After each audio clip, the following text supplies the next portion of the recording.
ഡാ അങ്ങോട്ടൊന്ന് നോക്കിക്കേ. എടാ ഒന്ന് വെറുതെ ഇരിക്കുന്നുണ്ടോ? ഞാൻ എന്ത് ചെയ്യാനാ? എന്റെ കുറ്റം കൊണ്ടാണോ എനിക്ക് വീഴുന്നേ? നീ എന്തിനാ അങ്ങോട്ട് നോക്കുന്നേ? ഡാ പെണ്ണുങ്ങളെ ആണുങ്ങളല്ലാതെ വേറെ ആരാടാ നോക്കുന്നേ? നീ ഒറ്റ ഒരുത്തിനാ അവനെ ചീത്ത. നീ വേണേ ബ്രഹ്മചാരിയായിട്ടിരുന്നു, ഞങ്ങളെ വെറുതെ വിട്ടേക്ക്. എടാ കുട്ടാ മാറാ മോനെ, നീ പോയി വളക്കടാ ചെല്ലേ. എങ്ങനെയാടാ വളയ്ക്കുന്നത്? ഐസ്ക്രീം കഴിക്കാൻ വരുന്നോ അതോ സിനിമയ്ക്ക് വരുന്നോ എന്ന് ചോദിച്ചാലോ? സിനിമ കണ്ടുകൊണ്ട് ഐസ്ക്രീം കഴിക്കാമെന്ന് പറ. ഇക്കിനിയെ കാക്കസിനെ സ്റ്റാർട്ട് ചെയ്തോ? വേഗം സ്റ്റാർട്ട് ചെയ്യോ. ഷാൻ കാഹിസ്നെ ഉണ്ടാവോ? എനിക്ക് ഷാൻ കാഹിസ്നെ ഉണ്ട്. നിങ്ങൾക്ക് ഷാൻ കാഹിസ്നെ ഉണ്ടോ? പിടി കിട്ടിയില്ലല്ലേ? ഷാ ആ ആൻ കാഹിസ്നെ. അത് തിരിച്ചൊന്ന് പറഞ്ഞു നോക്കിയേ. സ്നേഹിക്കാൻ ആശ. എനിക്ക് സ്നേഹിക്കാൻ ആശയുണ്ട്. നിങ്ങൾക്ക് സ്നേഹിക്കാൻ ആശയുണ്ടോ എന്നാ ചോദിച്ചത്.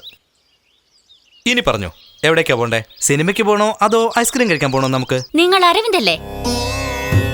അവര് ചന്ദ്രവും കൃഷ്ണമൂർത്തിയല്ലേ? അതെ.